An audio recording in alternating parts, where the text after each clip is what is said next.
Salam pemirsa HC Band Indonesia dimanapun Anda berada. Senang bisa bertemu lagi dengan Anda dalam pembahasan buku Yesus Nama di Atas Segala Nama. Saya mengundang untuk semua pemirsa HC Band Indonesia untuk kembali lagi belajar firman Tuhan dan menghidupkan karakter Kristus. Bukan hanya kita mendengar saja, tapi mulailah kita mempraktekkannya dan menghidupkan dalam kehidupan kita sehari-hari.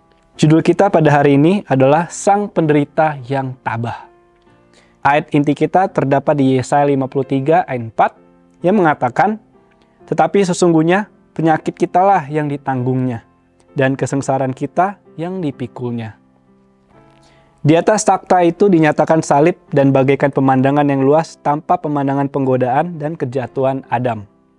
Dan langkah-langkah di dalam rencana keselamatan yang besar.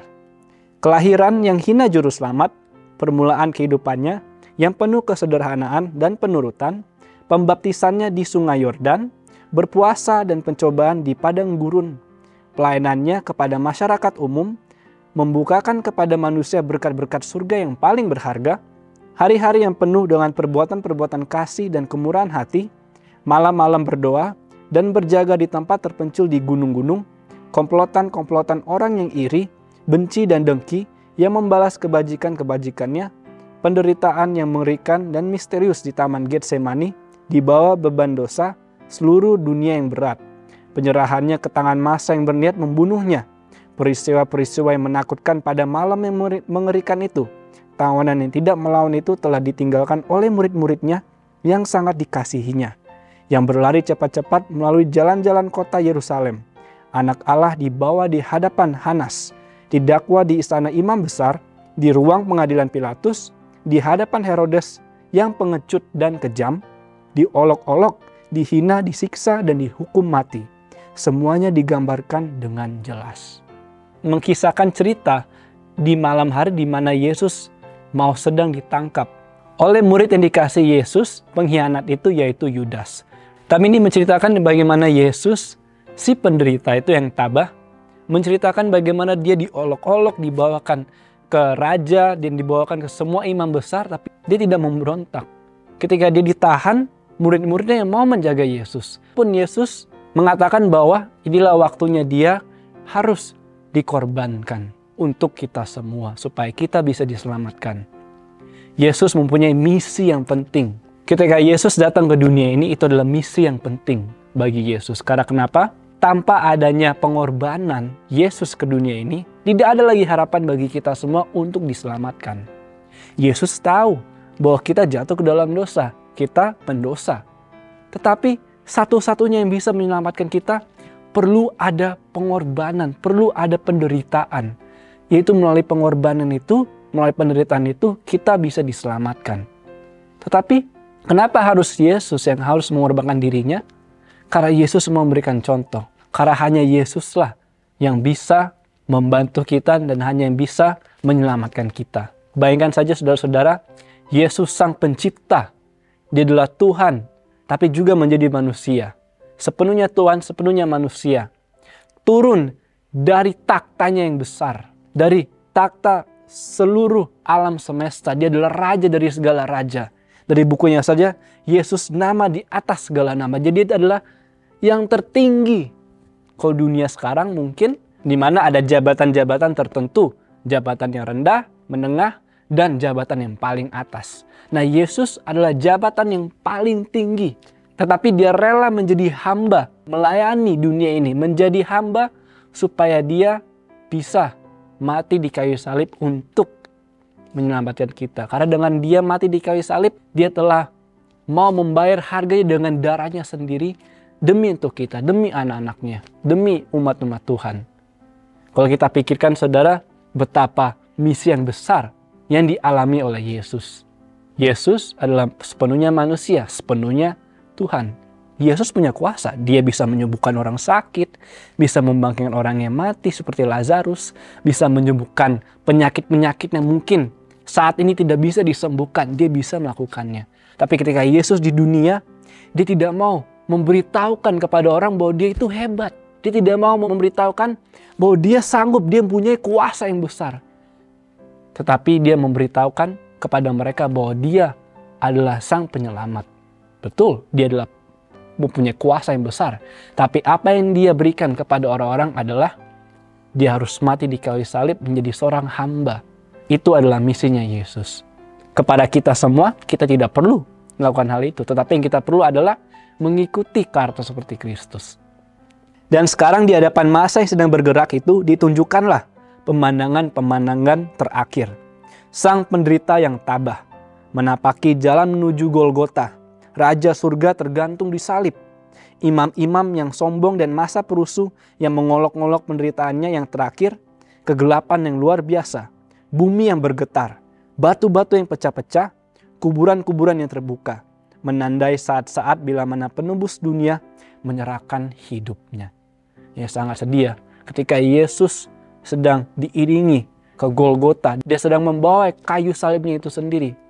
Tetapi ada seorang yang menolong dia membawa salib itu sampai ke Golgota. Tapi itu pun Yesus sengsara. Dia mengalami penderitaan yang luar biasa. Di mana dia dicambuk, diolok-olok, diludahi, dipukuli.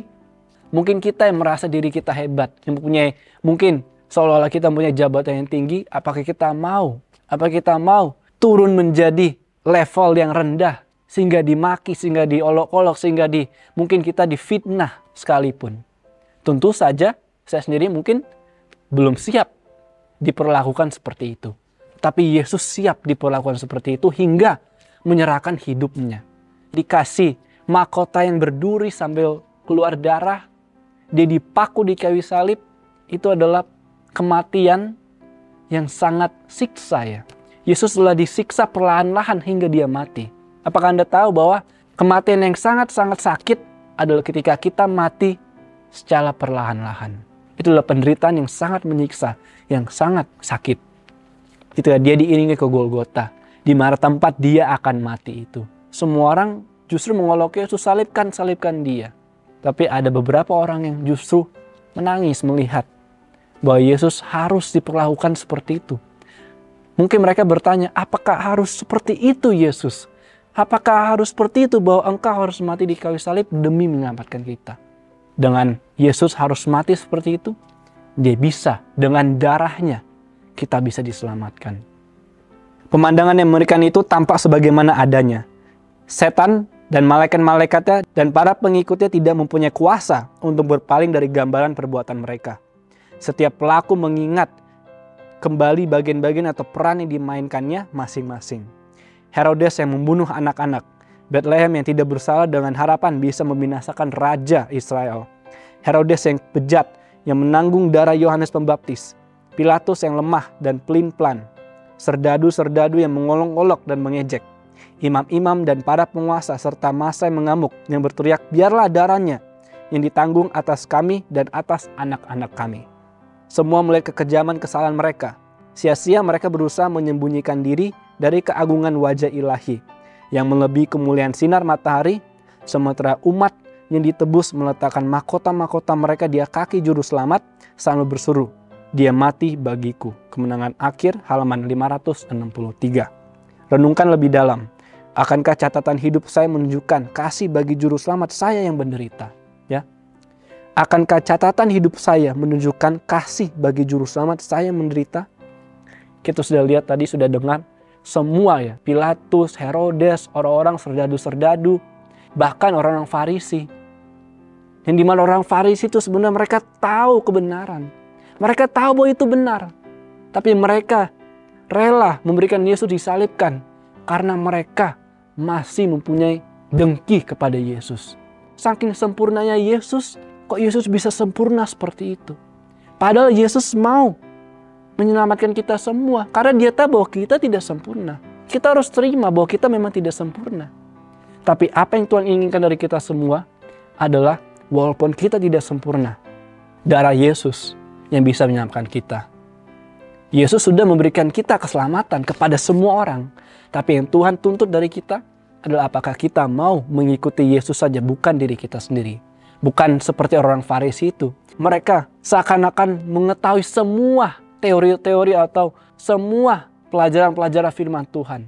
Tapi justru mereka yang menyalibkan Yesus. Janganlah kita seperti itu. Boleh kita mempelajari Alkitab, boleh kita mempelajari teori-teori yang bagus, yang kita bagus kita pelajarin. tapi perlu dipraktekkannya juga. Orang-orang Farisi, mereka hanya penuh dengan teori. Mereka yang tahu bahwa itulah yang benar, tapi mereka tidak menghidupkannya. Makanya terjadilah karakter seperti itu. Tetapi Yesus mau kita untuk mempelajari firman Tuhan, tapi juga mempraktekannya. Dengan mempraktekannya, kita bisa mempunyai karakter seperti Kristus. Dengan itulah kita bisa diselamatkan. Kita terus bergantung kepada Yesus dan percaya aja kepada Yesus, bukan kepada diri kita. Karena diri kita akan membawa kita ke dalam maut, ke dalam kebinasaan. Karena ketika kita menganggap hal sesuatu yang baik, itu di mata Tuhan adalah tidak baik. Tetapi sesuatu yang baik di mata Tuhan, kita menganggapnya itu tidak baik. Itulah manusia. Terkadang kita terbalik. Tapi Tuhan justru mau menuntun kita untuk ke jalan yang benar. Kita diingatkan kembali untuk terus mengingat kesengsaraan Yesus, penderitaan Yesus. Kita harus mempertahankan kebenaran itu. Dengan kita mempertahankan kebenaran, kita akan diselamatkan. Memang untuk mempertahankan kebenaran, pasti kita diolok-olok, pasti kita difitnah. Karena Yesus pun sudah mengalami itu. Tapi ingat, kita akan mempunyai kasih yang luar biasa.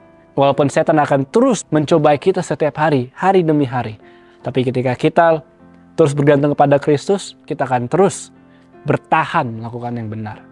Baik, sampai sini pembahasan kita untuk hari ini. Semoga apa yang kita dengar, semoga apa yang kita pelajarin bisa kita praktekkan dalam kehidupan kita sehari-hari. Salam dan Tuhan memberkati.